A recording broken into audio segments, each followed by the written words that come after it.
Welcome to the Impact Africa, powered by fintech.tv.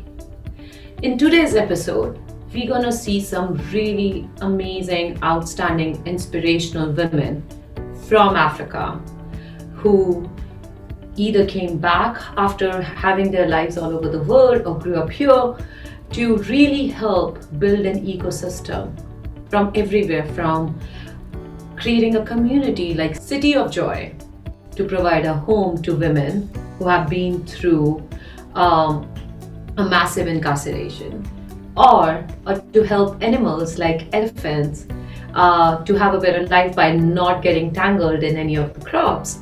A very interesting story, actually, do watch that one. Or creating a new way of investing in films in Ghana, to how to have a better holistic way of having child education in Kenya. Each one of them are equally inspiring, equally formidable forces, and complete powerhouses. I'm very excited for Pat Mitchell to talk to them, cover their journey as a part of Dangerous Women Leading Onward.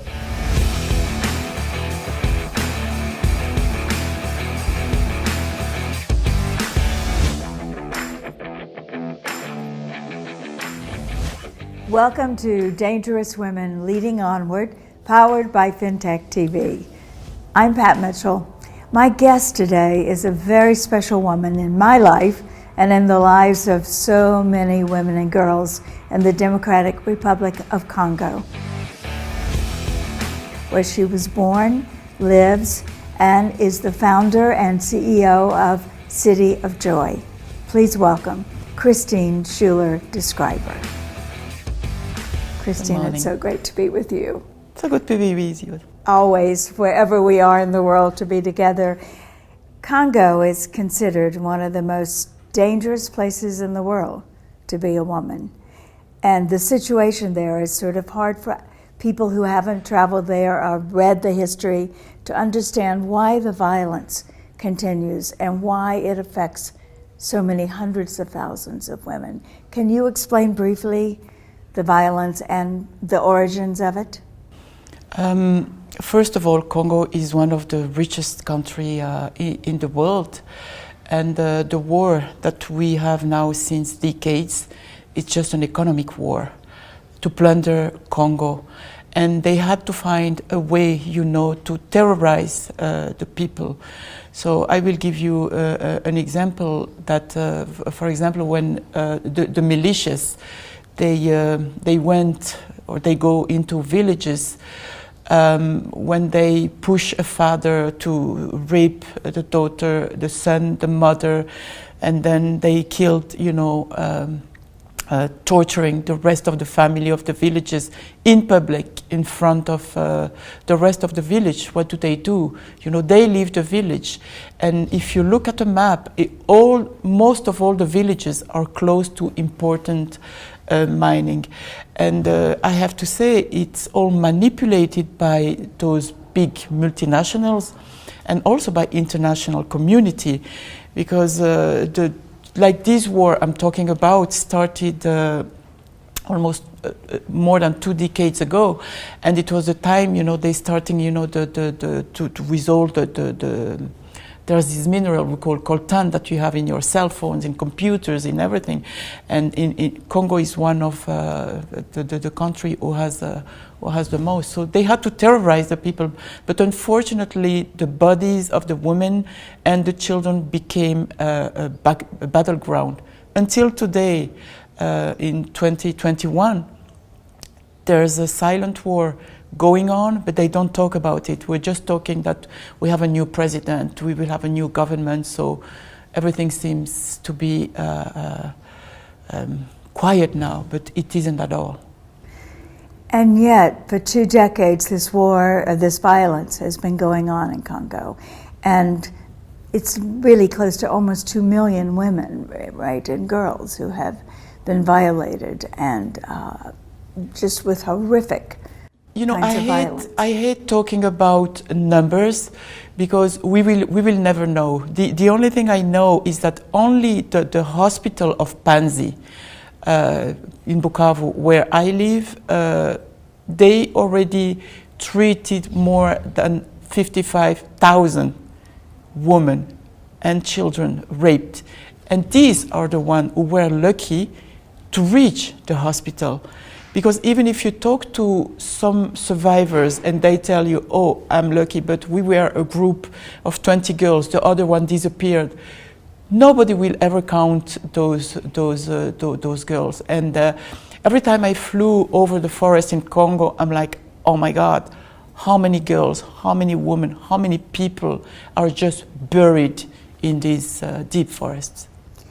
And you, Christine, made the decision to stay there and to do all that you could to turn these survivors of unbelievable violence and sexual assault, as you say, battlegrounds for the war over who would control the minerals.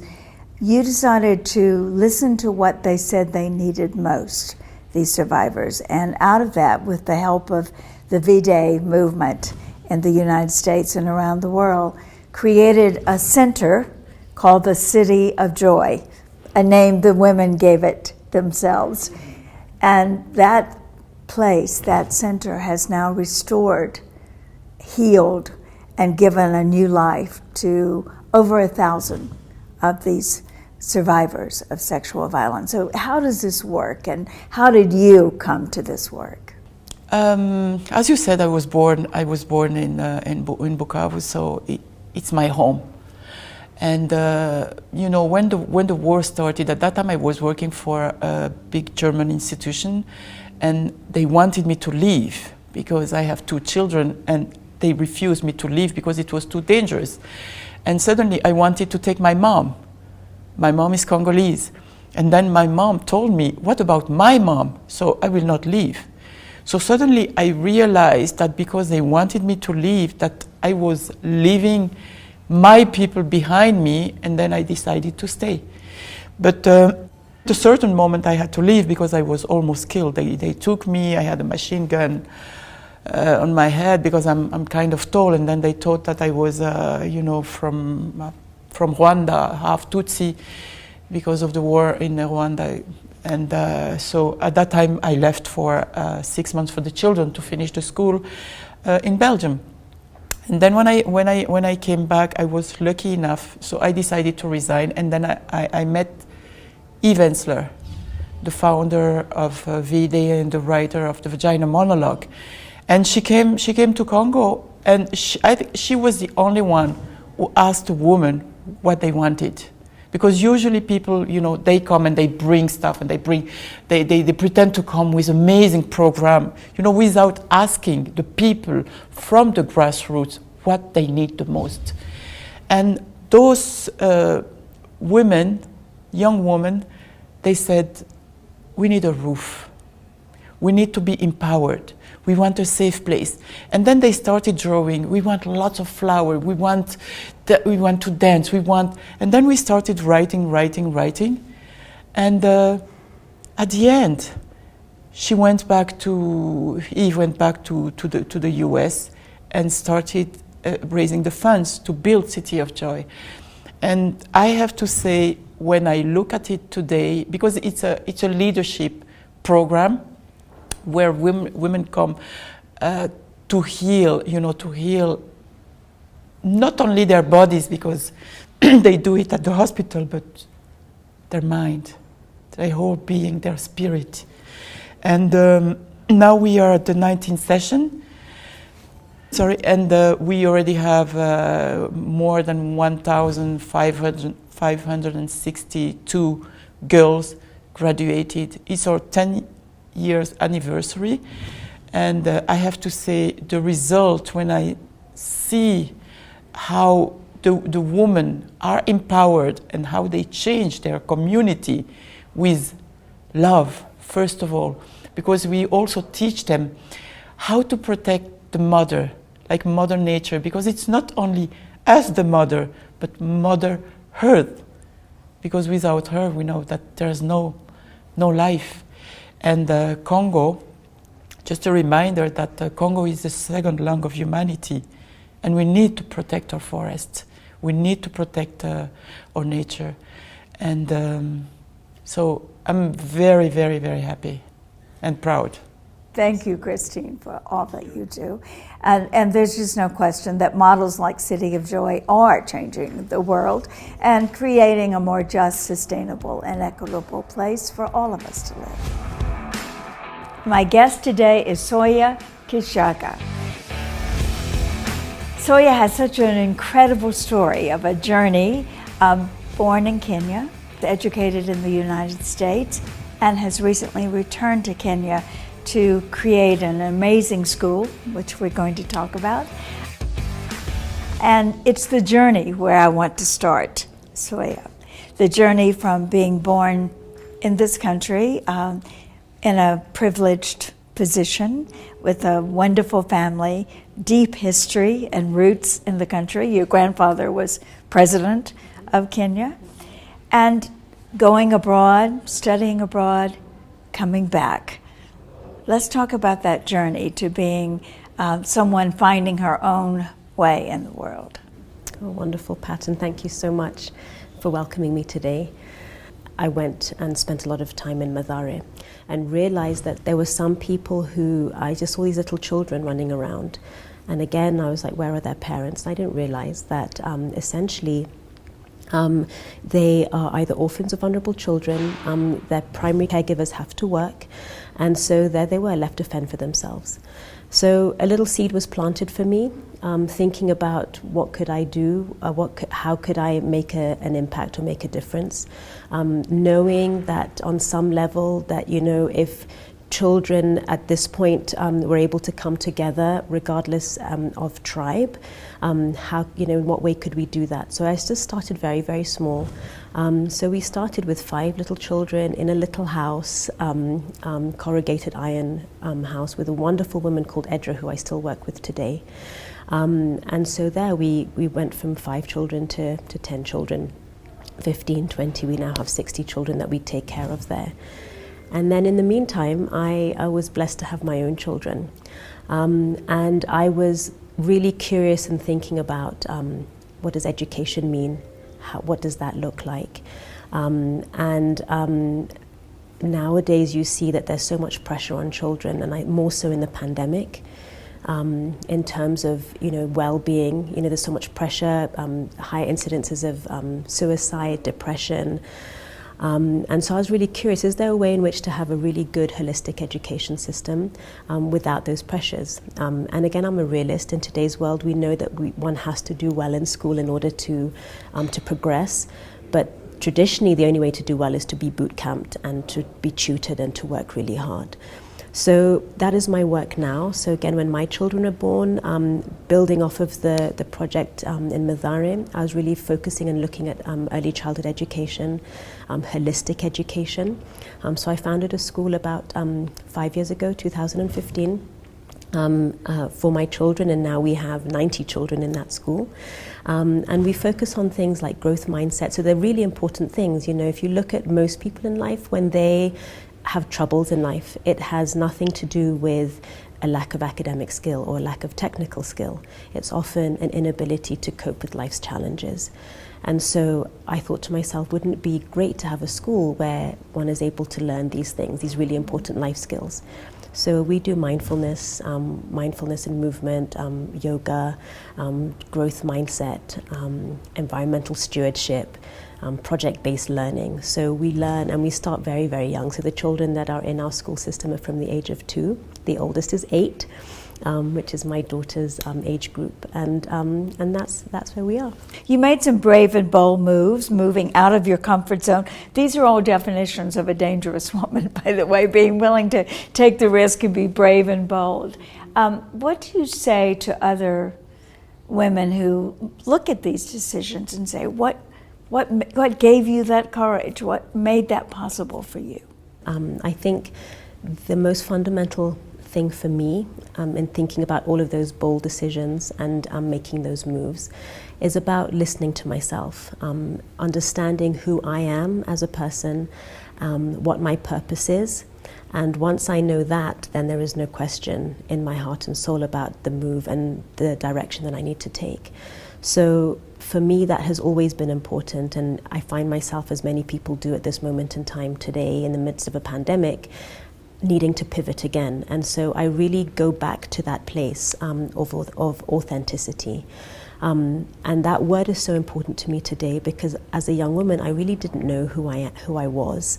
So I worked in a corporate law firm in London. I felt that I had to be more manly than the men. I felt that I had to, be that person. And I didn't know how to be strong.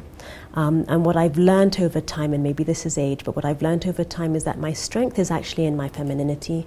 My strength is in being a woman and looking at what those superpowers are. So maybe it's nurturing, maybe as a leader it's understanding my team and being able to come to them from a compassionate place rather than from a really tough place.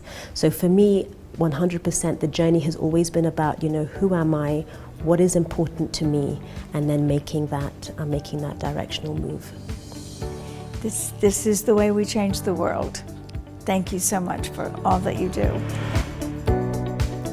We're going to have Dr. Lucy King right after this from Save the Elephant.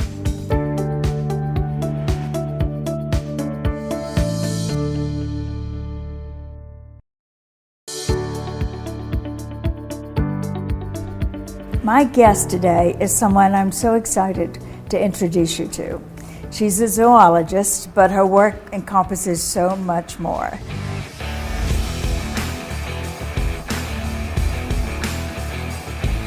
Dr. Lucy King had an idea not that long ago that has had enormous impact on saving the elephants in Africa. Welcome, Lucy. Thank you. It's so great to see you again. Thanks, Pat. It's lovely to be here. Thanks for inviting me.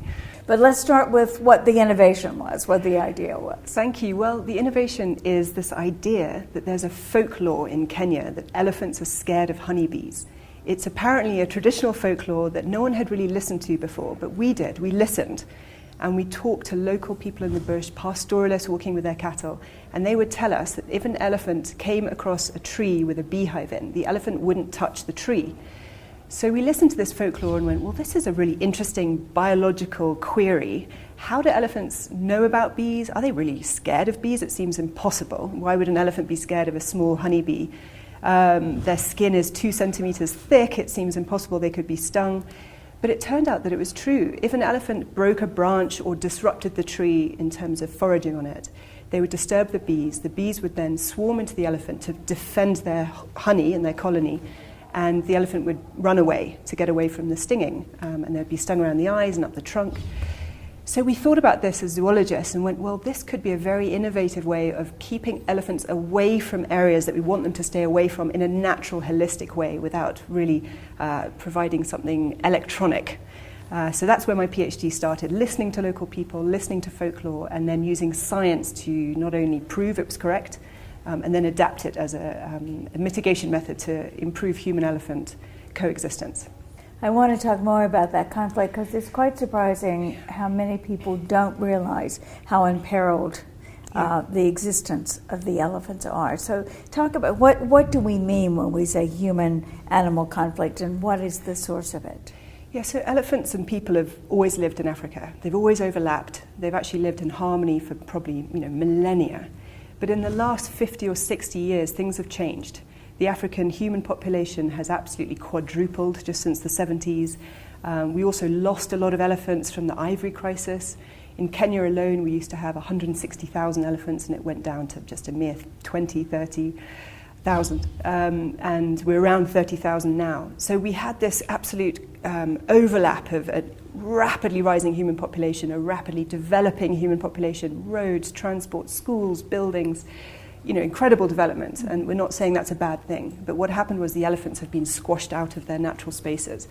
So now, as the ivory crisis is diminishing, and Kenya certainly has stopped, we have no wide-scale poaching in Kenya anymore, the elephants are slowly starting to recover. Their populations are stabilizing and recovering, and as they start to re-explore old migration routes, they're coming across absolute, in their eyes, sudden infrastructure, roads, railways, and we're seeing this clash of these huge pachyderms coming into people's farms, houses, schools, airports, crossing roads and railways, having clashes with trains. We lost 26 elephants to train deaths in 2019.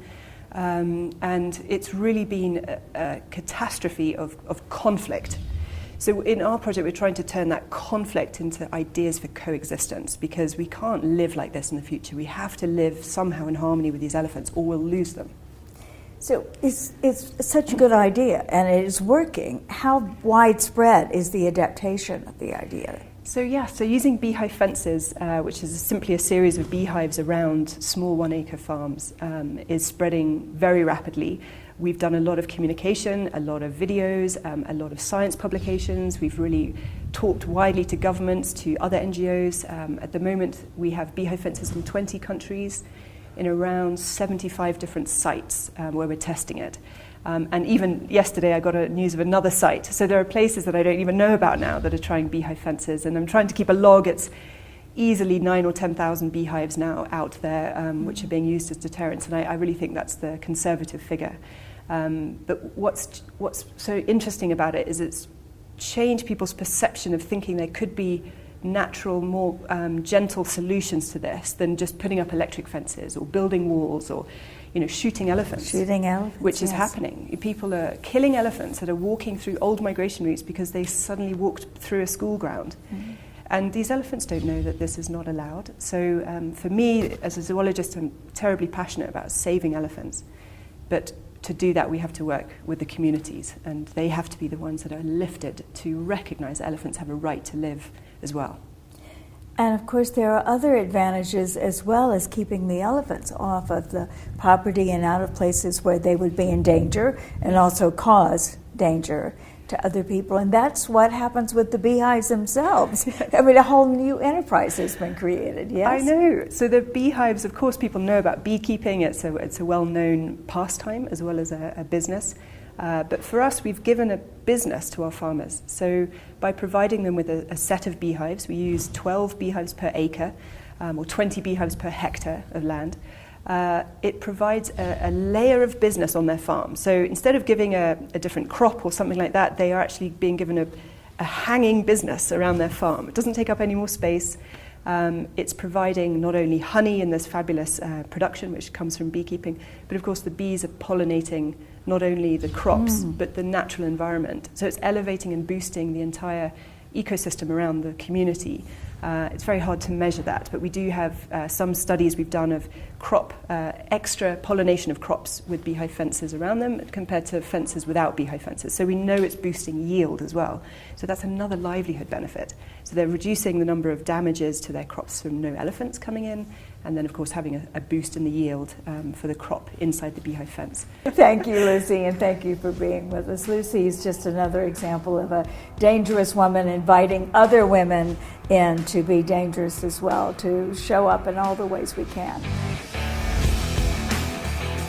Juliet Asante is the chairperson of the National Film and Television Institute in Ghana, and also the CEO of the National Film Authority.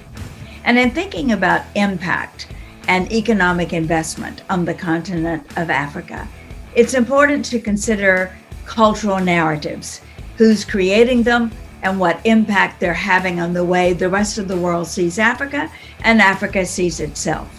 Based in Ghana, Juliet is hosting a pitch session for films created by African talent, films that will, in fact, impact the cultural narrative of the continent. Welcome, Juliet. Thank you. It's such a pleasure to be here. I think sometimes when we think about what's needed on the continent, we think of all the challenges, from food security to climate to economic inequities. There's so many challenges, but we forget and ignore the enormous impact that cultural narrative has on the support systems that are needed to bring all the other challenges to bear. So how do you see film and the investment in film and television, and in fact, all media, as such an important factor in moving Africa, Ghana, and all the countries on the continent forward? Right. So just to start, Pat, I mean, Africa the youth in Africa, just in about 8 years, will be 40% of the youth in the world globally. So you're talking about a continent that has so many young people, that need jobs, and so many people that are looking for opportunity. You're talking about a people whose stories haven't been told. There is a huge opportunity now for Ghana to become the next Ghana would, if you would. So what is the role of what's the role of the National Film Authority and this new pitch session that you're running very, very soon? Tell us about that. Right. So the National Film Authority, we are very young. I mean, we're less than 2 years old. But the goal of the National Film Authority is to help put in those structures and position Ghana as a film hub.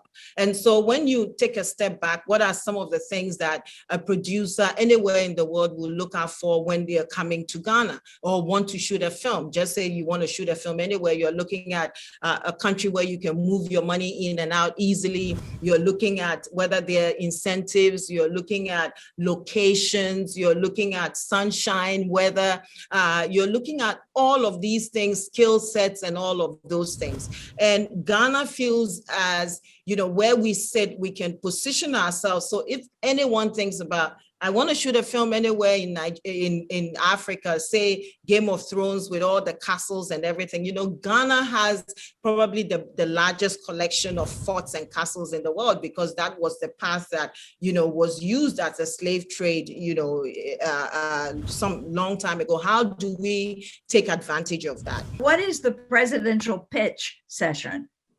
Right. So if you look at the main problem in the sector, it always has been investment on the one hand and distribution on the other hand.